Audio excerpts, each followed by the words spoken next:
Hey, welcome to the Explainer. Today, we're going to break down the common Python list operations that you are definitely going to see in technical interviews. Our goal is to get you so ready, you'll walk in there feeling totally confident. So picture this, you're in the interview, right? The pressure's on a little bit, and the interviewer slides a little coding challenge your way, and it all starts with a simple list of numbers. Believe it or not, how you handle this first little thing, that really sets the stage for the whole interview. And here it is. This is our list. Yeah, it looks pretty simple, doesn't it? But that's the point. It's the perfect way for an interviewer to check out your fundamental Python skills. We're going to stick with this exact list for every single problem we tackle today. All right, let's ease into this with what you can pretty much expect as the opening questions. Think of these as the warm-ups. They're designed to just get the ball rolling and see if you've got the absolute basics down cold.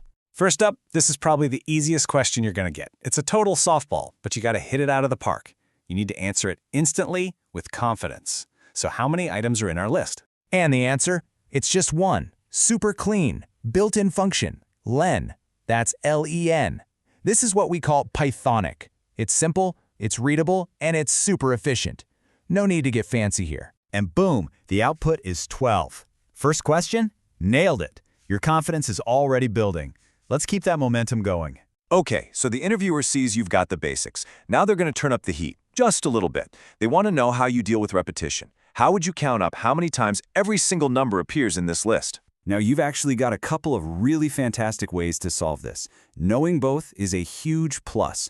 Over on the left, that's the pro move. You import counter from the collections library. I mean, it was literally built for this exact job, and it is lightning fast.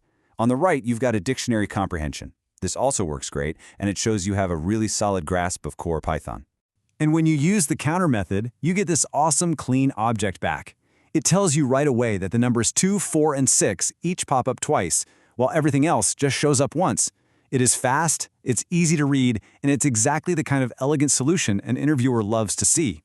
Okay, you've handled counting, you're doing great. Now the interview is going to shift gears a bit, moving towards data manipulation and cleaning. You know, the kind of stuff you do every single day as a developer. The questions are about to get a little more interesting. Oh, this is a classic. Give me a new list with only the unique values. This is really a test to see if you know your core Python data structures. What's the fastest, most efficient way to get this done? And the solution? Oh, it's just so elegant. It's a classic one-liner. By turning the list into a set, you instantly, automatically get rid of all the duplicates. Then you just wrap it in list to turn it back into a list. It's simple, clean, and really, really fast. So the result is this perfect, clean list of unique numbers. But, and this is a huge but, here's the key trade-off you have to mention in the interview.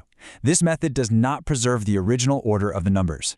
Pointing that out shows you're thinking on a deeper level than just writing the code. Okay, next up, the interviewer wants to see how you filter things. They'll ask you to split our original list into two brand new ones, one just for the odd numbers and one for the even numbers. How would you do it? Now, this is a really smart comparison because it shows a subtle but super important point. The solution on the left uses a list comprehension directly on our original numbers list, which means it keeps the duplicates. But the one on the right, it's a little different. It creates a set first to get only the unique numbers, and then it separates them. Knowing which one to use and why, that really shows you know your stuff. You've been crushing it so far. Now it's time for the final boss, the bonus question. This is designed to see if you can pull different concepts together and really show off what you can do with Python. So the interviewer leans forward and says, all right, one last thing for you. Can you find the single most common number in this list and tell me how many times it shows up? To solve this, you got to remember what we did back in question 2. And would you believe it, the perfect tool for this is that same counter object we used before. It has this fantastic method built right in called most common. You just pass it the number 1 because you want the single most frequent item, then you just grab that first result. It's so powerful. So what you get back is this neat little package, a tuple, 2, 2. And what does that mean? It's telling you the element is the number 2, and its count is also 2. You've just solved the problem with one elegant, powerful line of code. So we've solved all the problems, but what was the real point of all that? I mean, these little exercises aren't just about memorizing answers. They're about showing the interviewer how you think.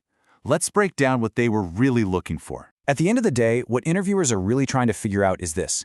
Do you naturally think in terms of data structures, like when to use a list versus a set? Can you use powerful tools like list comprehensions to write clean code? Do you know your way around Python's amazing built-in toolkits like the collections library? And maybe most importantly, can you talk about the pros and cons of different solutions? That's what really makes a candidate stand out. And that kind of leads me to a final question for you to think about. When it comes to handling duplicates in a list, what's your go-to method? Do you reach for the super fast set conversion, or do you prefer a different method that might preserve the original order? There's no single right answer, and your preference says a lot about how you approach problems. We really hope this walkthrough helps you feel even a little more ready for that next interview. For more explainers that help break down complex data topics, make sure you subscribe to our channel and hit that bell icon so you never miss a thing. Thanks for watching.